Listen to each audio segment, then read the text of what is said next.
არის ეს თეორია, ჩატეხილი ფანჯრების თეორიას ეძახიან, რომლის მიხედვითაც მაგალითად გარეთ რო გამოდიხარ და ყველაფერი დამტროულია, ჩაბნელებულია, ნაგავი ყრია და ასე შემდეგ, ეს უფრო განცდას გიჩენს, რომ რაღაცა დანაშაული დასაშვებია და უფრო მეტად უბიძგებს რაღაცა ქცევისაკენ.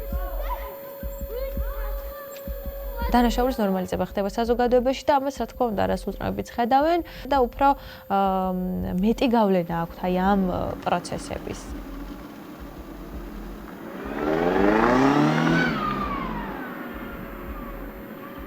დანაშაული შეიძლება ჩაიდინოს ნებისმიერმა ბავშვმა. არის თუ არა ის, თქვათ, ოჯახის სტრუქტურაში მცხოვრები თუ, თქვათ, დარღვეული ოჯახის სტრუქტურაში მცხოვრები თუ ოჯახის ალტერნატიული ზრუნვის ფორმაში, ნებისმიერმა ბავშვმა შეიძლება ჩაიდინოს დანაშაული. ასაკობრივი თავისებურებებიდან გამომდინარე შეიძლება დანაშაული იყოს ექსპერიმენტულიც. არასრულწლოვანთა დანაშაულებები აღქმადია უკვე მეტად ჩანს. და თვითონ კრიმინალი არ მხოლოდ სრულწლოვანში საზოგადოებაში არის გაზრდილი. სახელმწიფო რო იშლება ფუნქციურად ვერ ასრულებს თავის როლს, ხო? ანუ პრევენცია როგორ უნდა გააკეთო დანაშაულს? კარგი გონიათ, რომანტიზებული არის მათთვის, თუნდაც აი დახურულ დაწესებულებაში, ციხეში მოხვედრად, იმიტომ რომ გავლენის ქვეშ არიან, შეიძლება კრიმინალური გამოცდილება აქვს ოჯახის წევრს, მშობელს, ძმას, ან მეგობრები ყავს ზრდასრული, ესეთი წრეშია.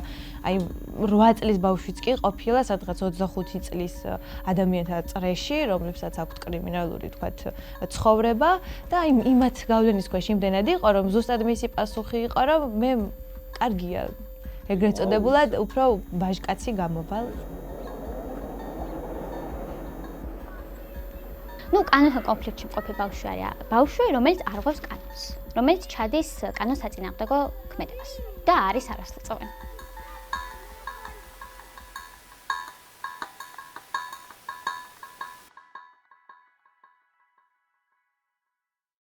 ამ თემაზე მუშაობდი რა სულ. ანუ არასრულწლოვანებს მუშაობდი 2009 წლიდან და მე შეიცვალა ეს ხელისუფლება, მე მითხრეს რომ რაღაცა ამ თემაზე რაღაც რეფორმები და რაღაცა და რავი მეთქი, გამოუშვი და ადვილი არ არის. ეს ჩვენი ბლოკნოტების ისინი რა ქვია თემები სულ სოციალური არის. მე ვარ თინათინ წერეთელი, სოციალური მუშაკი. ექსპერტი არ ვარ, მაგრამ ამ სფეროში მაქვს პრაქტიკოსად მუშაობის მცირე გამოცდილება და ჩემი პრაქტიკის განმავლობაში ძირითადად მიმუშავია ბავშვებთან. ჩემი პირველი ოფიციალური დასაქმების ადგილი, როცა უკვე დავასრულე, სწავლა იყო პირდაპირ არასრულწლოვანებთან, რთული ქცევის და კანონთან კონფლიქტში მყოფ ბავშვებთან, 18 წლამდელ ბავშვებთან, არასრულწლოვანთა რეფერირების ცენტრში პრობაციის სააგენტოს ეკუთვნის ეს. შემდგომ, როდესაც უკვე პოლიტიკური ნიშნით მოხდა გათავისუფლებები, მეც მოვყევი მათ შორის.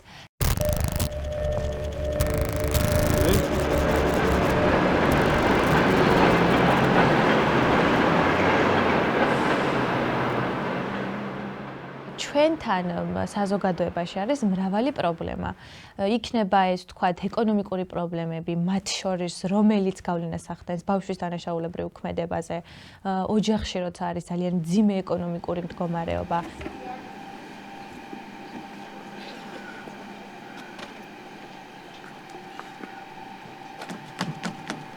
ჩვენს ქვეყანაში არის ძალიან დიდი რიცხვი ემიგრანტების, რომლებმაც დატოვეს ქვეყანა და მშობლებს უწევთ, რომ მათი შვილები დატოვენ რომელიმე ოჯახის წევრთან.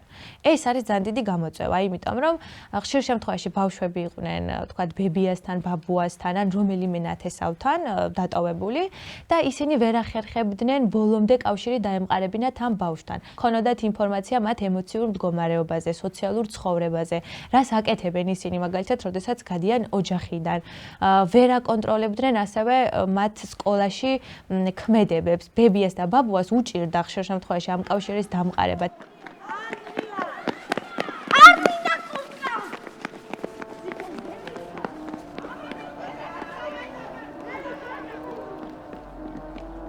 მშობლის ნაკლებობად ზოგადად ბავშვი იწვევს გარკვეულ უსამართლობას, პროტესტს, თითქოს სხვისგან განსხვავებული ხარ, რაღაც გაკლია და ამ შემავსებელს მე უკვე სხვაგან ეძებ და პროტესტის განცდაც რაც გაქვს, აი ამ შენ რეალობასთან, რომ დედა შენ გვერდით არ არის, თან ეკონომიკურადაც გიჭირს, უსამართლობის განცდა რაც გაქვს, უკვე გადიხარ საზოგადოებაში და გამოხატავ თუნდაც აი ამ დანაშაულებრივი ქმედებით. არასოტრებში არის ეს ხშირად.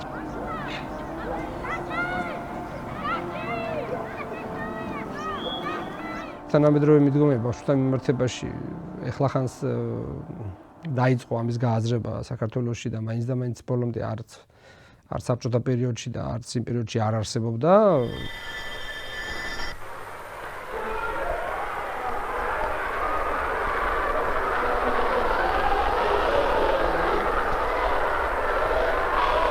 კარგავ შენ პირად სახეს, როდესაც მიდიხარ სკოლაში და საჭიროა ბრძოლა, საჭიროა რაღაცნაირი სიზუვილიც კი გაიჩინო სხვა ადამიანისადმი, რომ შეძლო შენ გაუსწრო იმას რაღაცაში, შეძლო თქვა იმაზე უკეთესი მიიღო, რომ შემდეგ გაანაღდო ესე შენი მომავალი. მაგრამ 90-იან წლებში, როდესაც დაიწყო ეს სამოქალაქო ომი, მერე ორი დიდი კონფლიქტი, საკმაოდ დიდი იარაღი აღმოჩნდა ქალაქში, მერე ხო, სახელმწიფო სისტემა სრულად მოიშალა. ამან გამოიწვია უკვე შეერაღებული ბანდები, როგორც უწლუნებში, ისე არასუწლუნებში. დღეს თბილისელი ახალგაზრდების ერთი ჯგუფი მამებთან ერთად თბილისის პოლიციის სამმართველოს უფროს თემურ მიქაძეს ეწვია. ვიზიტის მიზანი ერთობ ორიგინალური იყო. შეიკრიბნენ ბავშვები მშობლებთან ერთად და დღეს მოვიდნენ პოლიციის უფროსთან და ჩვენი მოსაზრება გვინდა გადავცეთ ქალაქის პოლიციის უფროს და თან ჩავაბაროთ იარაღები და აი ჩვენ შევიკრიბეთ აგერ და ბევრი ამათი ჯგუფის წევრები პატარა ბიჭები 15-16 წლისლიანი ქალაქიდან გაქცეულები არიან. ეთყობა სათანადოდ არ მიმდინარეობს ჩვენი მხრიდანაც მუშაობა და მე მინდა დღეს ტელევიზიის საშუალებით ვაუწყო ყველა მათგანს, რომ არაფერი გასაქცევი მათ ქალაქიდან არ აქვს. განსაკუთრებით წვავი არის 92-დან 95 წლამდე პერიოდი. პოლიცია თუნდაც როგორც ეს ინსტიტუტი ვერანაირ ფუნქციას ვერ ასრულებდა. მთელი მსოფლიოს სხვადასხვა საინფორმაციო სააგენტოების საშუალებით უყურებდა იმას, თუ როგორ ცემდნენ ქართველი პოლიციელები დემონსტრანტებს, რომელთა შორის ხანში შესული მანდილოსნებიც იყვნენ.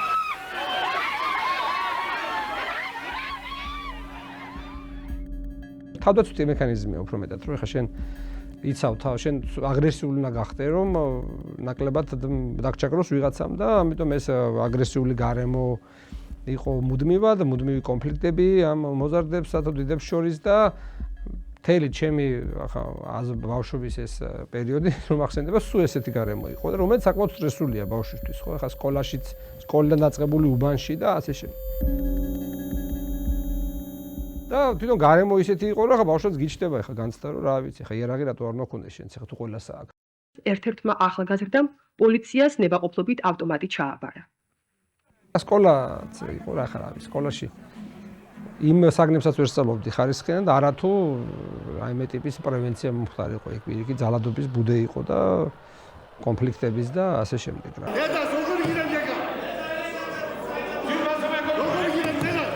მერე უკვე აქ იყო სუბკულტურის სერიოზული გავლენა. ხა სუბკულტურა ჩვენთან ახლა ტრადიციული არსებობდა, ნუ ახლა ეგრეთ წოდებული ეს ქურდული.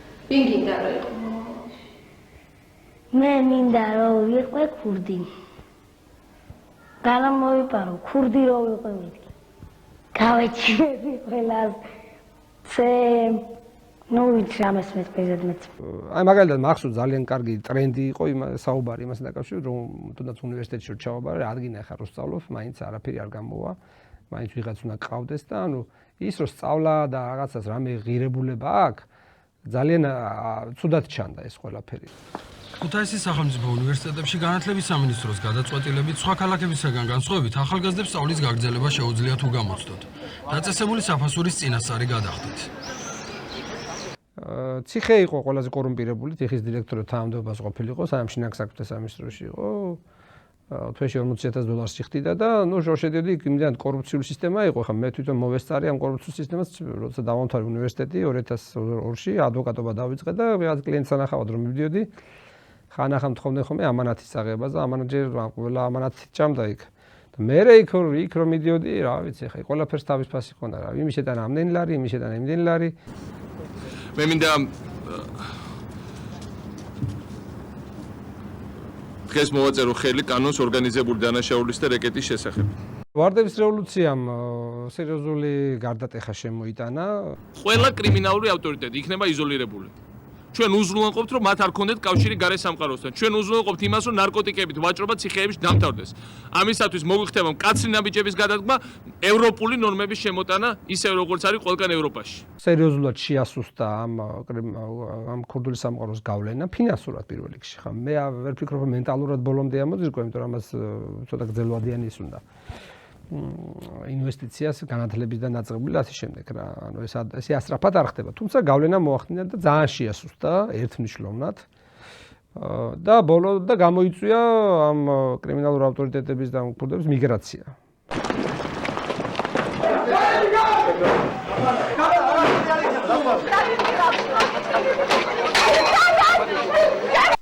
მე ჭვიდანებთ ქურდული სამყაროს წევრობაში. თქვენ გაქვთ დამცველი სკოლის დუმილისა და კითხვებზე პასუხის გაცემისაგან თავის შეკავების უფლება.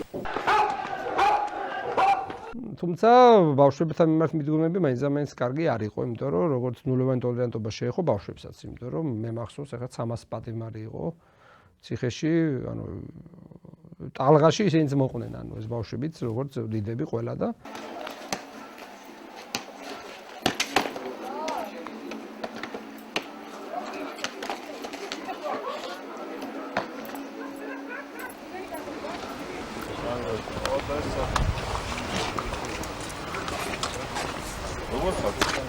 ანუ უკეთესად უნდა შევხვდეს ხო? მანდატურის რაღაცა როლი მომწონს, რაღაც როლი არ მომწონს. მე არ მომწონს მანდატური როგორც ჟანდარმი, სკოლაში მაინც ეს როლი მას არ უნდა კონდეს, თუმცა რაღაცანაირად ესეც დაახლოებით იმას გავს რა, რომ დაუშვათ ვიღაცა დამაშინებელი გჭირდება და მაგრამ უფრო მნიშვნელოვანია ბავშვებს შორის პოზიტიური ურთიერთობის და ესეთი მექანიზმების დანერგვა, თუმცა კონტროლიც გჭირდება რაღაცა თვალსაზრისით და რაღაცის კონტროლიც საჭიროა ხა. რა ხდება სკოლაში, როდესაც მშობელს გონია, რომ მისი შვილი სწავლობს, რეალურად კი ბავშვი საპირფარეშო ოთახში საქმის გარჩევაში მონაწილეობს. განათლების სამინისტრომ შექმნილი ვითარების გამო სპეციალური ზომების მიღება და სკოლებში მანდატურების შეყვანა გადაწყვიტა. მანდატური სამსახური ძალიან კარგი ფსიქოსოციალური სამსახური ჩამოყალიბდა, რომელიც ძალიან კარგად, აი მართლა კარგები არიან. ეხაც არის და რომელსაც ჭირდება გაძლიერება და ანუ ეს კომპონენტი უნდა გაძლიერდეს. სკოლაში არის ერთადერთი სივრცე, სადაც შეგიძლია ყველა ბავშვზე დაინახონ, სკოლა ზოგადი განათლება სავალდებულო ყველა ბავშვი იქ მოდის და შეგიძლია შენ ოჯახში არსებული, ქუჩაში არსებული აი პრობლემა რაც მოყვება ბავშვი იქ დაინახო და იქ ჩაერო. 2006-7 წლებში აი ყველაზე კრიტიკულ პერიოდს ვიყოთ რაღაც 350-300 ბავშვი. და მე უკვე 2013 წლიდან ხა 150 იყო და რაღაც პერიოდში რაღაც 25-30-მდე იყო დასული. ოღონდ ეს კი იმას არ ნიშნავს მაინც. ეხლა რო გავიგოთ რომ ნაკლები ქმედება ხდება, ჩარევა ხდება სხვანაირი. ანუ ბავშვების შადენი დანაშაულების 80% არის საკუთრების წინააღმდეგ მიმართული დანაშაულები. ძალადობრივი ძალიან ცოტაა, სტატისტიკურადაც ესეა, უბრალოდ ეხლა შეიძლება ჩანს ხოლმე რომ ძიმედ გამოიქჩანს. და ნუ ეს ალტერნატიული მექანიზმები ძალიან სწორია, თუმცა იქაც მნიშვნელოვანია ხენ განრიდებასაც რო აკეთე, განრიდება არ არის პასუხისმგებლობასთან განთავისუფლება, ეს არის პასუხისმგებლობის დაკისრება სხვა ფორმით. განრიდების პროგრამა არის შესაძლებლობა გარკვეული პირობების შესრულების სანაცვლოდ არასრულწლოვანმა განაგრძოს ცხოვრება ნასამართლობის გარეშე. 2000 წლიდან იწყება არასრულწლოვანი მართლობის რეფორმა და პატრონების რაოდენობა თუ იქ იმატებდა, აქ კლება დაიწყო. ანუ განრიდების პროგრამა მაშინ ინერგება და ასე შემდეგ. ანუ რაღაცა პირველი ნაბიჯები მაინც დაიწყეს, მაგრამ საერთო ჯამში ამან გამოიწვია გაუმართლებლად ძალიან ბევრი ადამიანის ციხეში მოხვედრა და მე ეს გრძელვადიან ძალიან სერიოზულ პრობლემებს ქმნის. იმიტომ რომ ციხეს ძალგი კრიმინალიზაციის რისკი უფრო მაღალია, ვიდრე რეაბილიტაციის. მე კიდე ძალგი პრობლემა დიდებში რო გადადიან და ასე შემდეგ. არასრულწლოვანთა მართლმსაჯულებაში პროკურატურის ერთ-ერთი მთავარი მიღწევა განრიდება მედიაციის პროგრამის ეფექტიანი გამოყენება. განრიდების მექანიზმი რამდენად ეფექტურად მუშაობდა, მაგალითად როგორ უნდა გაზომო. და გაზომვა მაგალითად განმეორებით დანაშაული ამდენი ხდება. განმეორებით დანაშაული ბოლო მონაცემი მე რაც მახსოვს იყო 12%, რომელიც დამერწმუნებით ძალიან დაბალია, მაგრამ ერთი ამ სტატისტიკას ამდენ თანხმობა ერთ საკითხი და მეორე დაახლოებით ბოლო 4-5 წლის სტატისტიკა არ გვაქვს ჩვენ. ამიტომ აქედან არ ვიცით.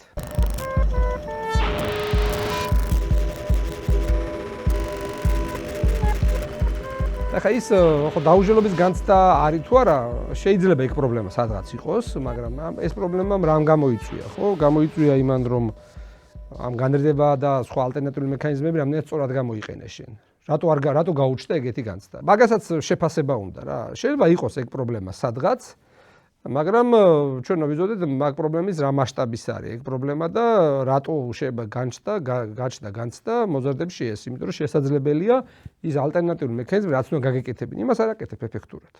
ის არ გაძლევს შენ შედეგს. შედეგს იმიტომ კი არ გაძლევს, ცუდია, იმიტომ რომ ცუდად აკეთებ.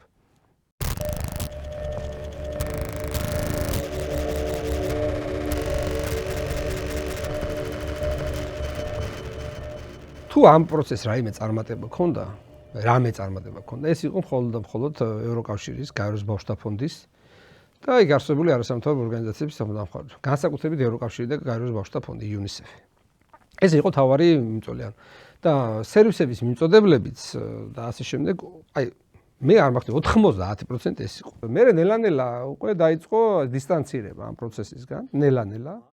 კანონთან კონფლიქტში მყოფ 14 წლამდე პირებისთვის პარლამენტის სპეციალური კანონის მიღებას გეგმავს. სასამართლოს გადაწყვეტილებით მაქსიმუმ 6 თვემდე ვადით ხდება ბავშვის მოთავსება შესაბამის სახლში, სადაც არის რეაბილიტაციის და რესოციალიზაციის და ბავშვის ზრუნვის აქტიური პროგრამები.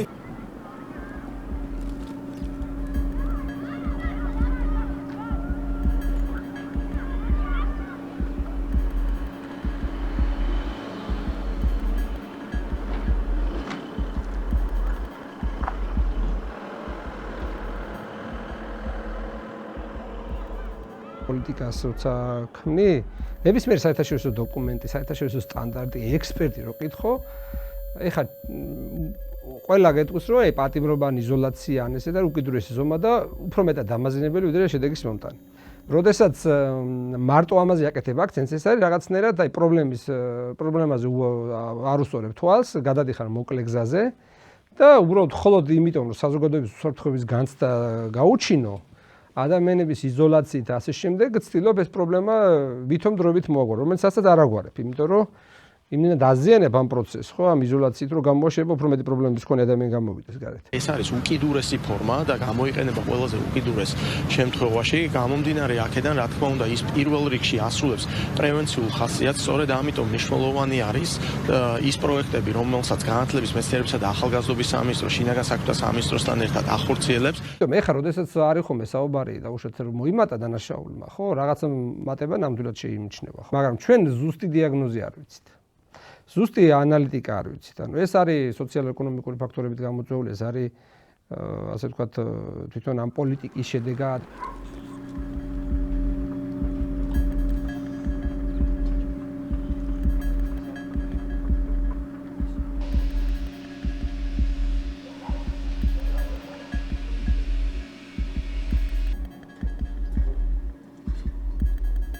ერთად ახლა მაგ პროცესში უფრო ვარ ჩვენ რომ ასე ვთქვათ იბერება პრობლემას თვალს არ უსწორებენ, არის რაღაცა დროებითი ქირურგიული ჩარევა, რომელიც გამოიწვევს ძალიან მძიმე შედეგებს, იმიტომ რომ პატიმრობის რაოდენობა უკვე იზრდება. 2025 იყო ყველაზე დიდი ზარდი, რაც 2013 წლის მერე.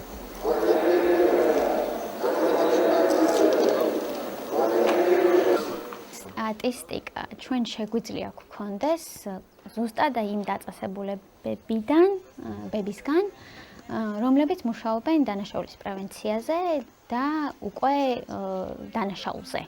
ანუ ეს იქნება პრობაციის სააგენტო და პენიტენციური დაწესებულება. იმიტომ რომ მათ არა მარტო აქვთ დანაშაულის რიცხვი, არამედ აქვთ ის ისტორიები, რომლებიც ამ დანაშაულებამდე არსებობს. შესაბამისად, ეგ სტატისტიკა ჩვენ უნდა მოგვაწოდონ ამ სტრუქტურებმა, რომ მაგალითად არასრულწლოვანთა პენიტენციურ დაწესებულებაში რამდენი ბავშვი არის, რომელიც თქვათ რთული წარსულის გამო ჩაიდენდა დანაშაულს და რამდენი არის, ვინც აი ეს რაღაც მოხდა, ან გადაწყვიტა, რომ იყოს კანონდამრღვევი.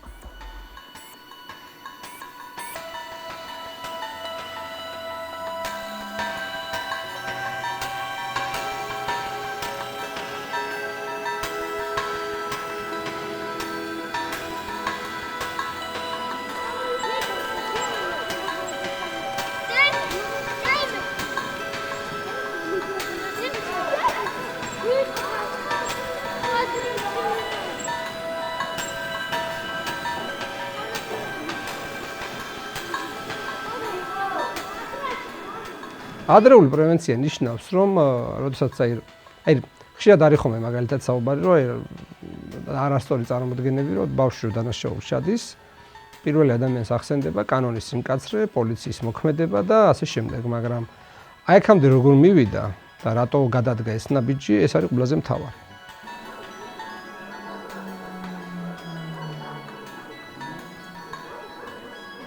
არასრულწლოვანების შემთხვევაში არ არის მაინც და მაინც რომ რაღაც ეკონომიკური სარგებელი სჭირდებათ. ან თუნდაც დანაშაულებრივი ქმედებით რაიმე სარგებელი შეიძლება არც მიიღონ. ეს არის უფრო იმპულსური, ემოციური ქმედება, რაღაც პასუხი, ბრძოლა თითქოს საზოგადოების სისტემის თუ მისი რეალობის წინააღმდეგ.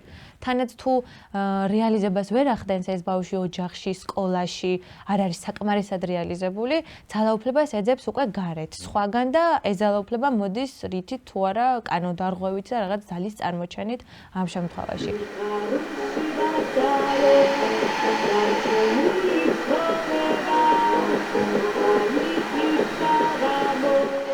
არ ყავს თქვათ მზრუნველი ოჯახი, მხარდამჭერი ოჯახი, თქვათ თუნდაც შიგნით ოჯახში პრობლემები ან საერთოდ რომელიმე სისტემას არის მიბარებული, თუნდაც ზრუნვის სააგენტოს, ან ცხოვრობს საოჯახო ტიპის დაწესებულებაში. ამ შემთხვევაში რისკები იზრდება, იმიტომ რომ მართლაც ეძებს რაღაც აი ამ შველას ქუჩაში იმ ადამიანებთან, რომლებსაც თითქოს თავისი ინტერესების გარშემო იერთიანებს.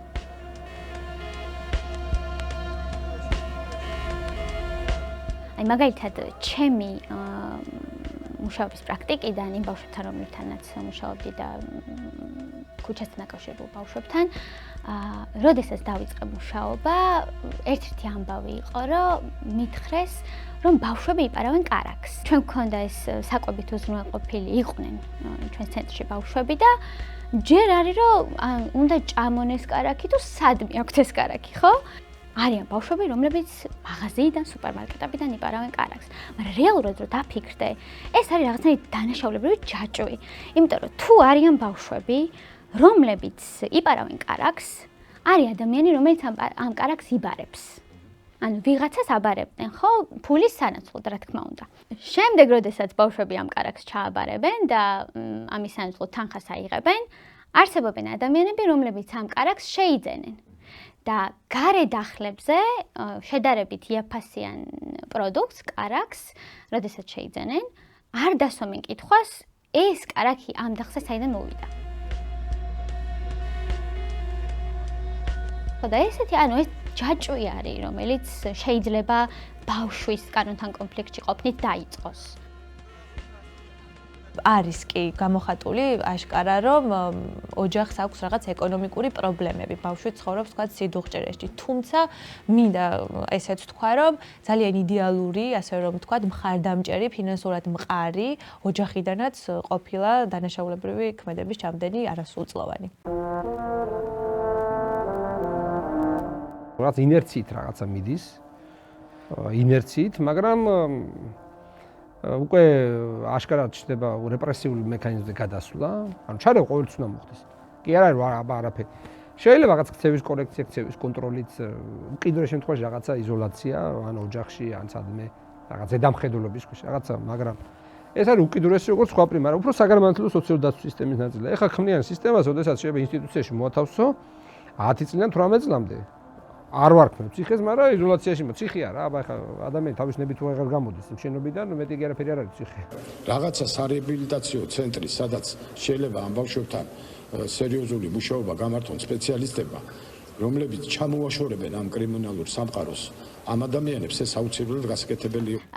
იმეორებენ, რომ ეს სახლი მიზნად ისახავს ბავშვების რესოციალიზაციასა და რეაბილიტაციას, რომ ეს არ არის დამსჯელობითი ინსტიტუცია და იმეორებენ იმას, რომ უნდა მოხდეს დანაშაულის პრევენცია. 14 წლის ასაკამდე მოზარდებს რაც შეეხებათ, მათი არა დასჯა, არა სისხლის სამართლები დევნა უნდა მოხდეს, არამედ უნდა მოხდეს მათი ქცევის გამოსწორება. მაგაზე რომ ვფიქრობ, რომ როგორი იქნება, მთავარი კითხვა რაც მომდის არის, ვის აპირებენ რომ დაასაქმონ იქ. ამ რესოციალიზაცია, რეაბილიტაციისა და დანაშაულის პრევენციის საკითხებზე მუშაობენ ის პროფესიონალები, რომლებიც ესენი არიან მედიატორები, სოციალური მუშაკები, ფსიქოლოგები, რომლებიც პრობაციის სააგენტომ 2024 წლის დეკემბრიდან გაათავისუფლა. და შემდგომ გაათავისუფლა ამ უწყების მიმართულებების ხელმძღვანელები და შემდეგ კიდე სოციალური მუშაკი. ანუ ეს იუსტიციის სამინისტრო და პრობაციის სააგენტო რა მესიჯს აგზავნის თუ თავიანთი აი ამ მართლმსაჯულების სფეროდან ათავისუფლებს სოციალურ მუშაკებს, ფსიქოლოგებს, მედიატორებს, აი თუ მათ რიცხვს ამცირებს. მაშინ იქ ვის დასაქმებას აპირებს. იმიტომ რომ აუცილებლად დასჭირდებათ იქ სოციალურ სხვა ვინ უნდა გააკეთოს აი ეს რესოციალიზაცია რეაბილიტაციის საქმე. ანუ ბავშვებთან ვინ უნდა იმუშაოს.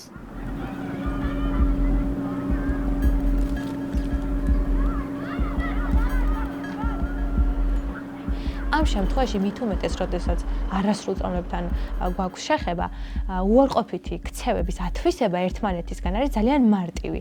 შესაბამისად, დახურული ტიპის დაწესებულებაში, სადაც ერთი ისტორიის ბავშვები, თქვათ, მსგავსი ქცევის ბავშვები იქნებიან ერთად, ერთ სივრცეში, დიდი ხნის განმავლობაში, ეს გამოიწვევს იმას, რომ მათ შეიძლება ერთმანეთისგან აითვისონ ის რთული ქცევებიც კი, რაც მაგალითად ამ ჟამად ამონაცებით არ გააჩნიათ. დანაშაული რომ მქონდეს ჩადენილი და იქ ანუ ვიყო, მოვიხატო საჭირო, გამოვიდე, ეს ჩემი სისტემები ისევ არ მხარდამჭერი დამხვდეს, არც სამსახურის საშუალება მქონდეს, ვერც მეგობრებთან რაღაცა თქვათ ჯანსაღ გარემოში სოციალიზაციის საშუალება მქონდეს, აი რა დამემართება. მე მაგალითად მუშაობდი ბავშვთან, რომელიც იყო ამ დაწესებულებაში, ანუ მან ჩაიდინა დანაშაული, იყო მსჯავრდებული, ხო, ანუ რადგან შემდეგ იყო პენიტენციური დაწესებულებაში. როდესაც გამოვიდა პენიტენციური დაწესებულებიდან, შემდგომ მქონდა მე ამ ბავშვთან შეხება და ამ ბავშვმა თქვა ესეთი რაღაც, ანუ ესეთ რაღაცას ამბობდა, რომ ხო არ ჩობდაო, რომ ისე ვიყოფილიყავიო. და ნუ ჯერ მაგ ფრაზაზე რომ ანუ რატო შეიძლება ჯობდეს რომ იყო დაწესებულებაში, ხო? და ანუ მე რომ დაფიქრდე, ამ ბავშვს შეიძლება და ეგ ეფიქრა იმის გამო, რომ იმ დაწესებულებაში მას ჰქონდა კონკრეტული რუტინა, ჰქონდა საკვები, პირადი სივრცე, რომელიც დროებით მაინც მიაჩნდა საკუთარ სივრცედ და ასევე ჰქონდა აღიარების სივრცე. ეს არის ძალიან მნიშვნელოვანი, იმიტომ რომ იმ გარემოში მსგავსი ტიპის ქცევების მქონე ბავშვებთან ამ ბავშვს ჰქონდა აღიარების და სოციალიზაციის სივრცე.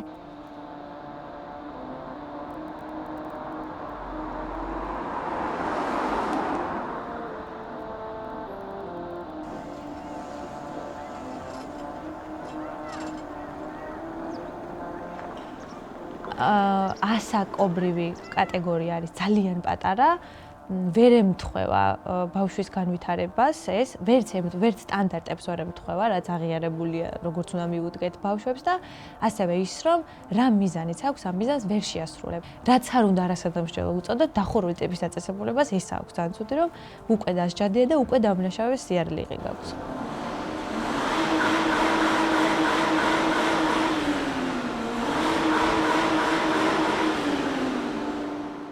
კი წერია მაგალითად რა შემთხვევაში გადადის ბავშვი ამ სახლში, ამ რეაბილიტაციის სახლში, მაგრამ აი რა ტიპის დანაშაულია, მძიმე დანაშაული, მსუბუქი სახის დანაშაული, რაღაც აი კონკრეტიკა აკლია, ანუ მაგ შემთხვევაში რით განისაზღვრება მაგალითად კი წერია კრიტერიუმები, რომ აი თუ მაგალითად დანაშაულს აქვს 5 წელზე მეტი ან ნაკლები პატიმრობა, მაგ შემთხვევაში გადაჰყავთ მსგავს სახლში რაღაც სასამართლო გადაწყვეტილებით, ეს გასაგებია, მაგრამ მაინც უფრო საინტერესო ან თქვათ გენდერული ნიშნით. ერთად არიან გოგონები, ბიჭები დაწესებულებაში. 11 წლის ბავშვი და 17 წლის ერთად არის ამ სივრცეში. ესეც საინტერესოა და თან ძალიან საშიში ამავდროულად. მგონია, რომ საზოგადოების დიდ ნაწილს ეს მაინც მოეწონა. და ეს მოეწონა იმიტომ, რომ ბავშვებს რომლებიც ჩადიან დანაშაულს, ისინი უყურებენ როგორც თავზე ხელაღებულ, ყველაფერი გასდით, გატუტუცებულები არიან და მეტის ღირსები არიან, აი ეხლა ნახონ მაგათ, რომ ჩასავენ, სადაც იქნება საჭირო. გადადის სისტემა ყველა სექტორში უფრო რეპრესიული მექანიზმისგან, რაღაცა ასეთი დასჯაზე ორიენტირებული მექანიზმისგან, რომელსაც ყიდიან საზოგადოებასთან. დაახლოებით ხოდაშორის 2006 წლიდან ესე მოხდა, როდესაც საზოგადოებას აქ რაღაც უსაფრთხოების განცდა და ამ უსაფრთხოებას აწვდი. ეს უსაფრთხოება რა ფასად არის მოპოვებული? ამა ეს შეიძლება თავიდან არ სვავს კითხოს, მე მაინც სვავს კითხოს, იმიტომ რომ მე იმის გამომდინარე მძიმე შედეგები უკვე სადღაც ამოხეთქავს, მაგრამ ეგრეთ ნულოვანი ტოლერანტობა იყო, ყველას უხარობდა, უსაფრთხოება გაუჩნდა რა, მაგრამ ამის გამო რა პრობლემები წარმოშვა, მე ცოტა გვია, თორე ყველა ტაშს უკრავდა მაშინ ეს კი არ ახსოვთ. მაგრამ ვერ მოხდება დანაშაულის პრევენცია 10-დან 14 წლამდე ასაკში ბავშვის ჩადენილი დანაშაულის განცალკევებით. ანუ ეს მიზანი რაც არის, რომ აღარ ჩაიდინოს ბავშვმა დანაშაული, განცალკევებით არ აღმოიფხვრება.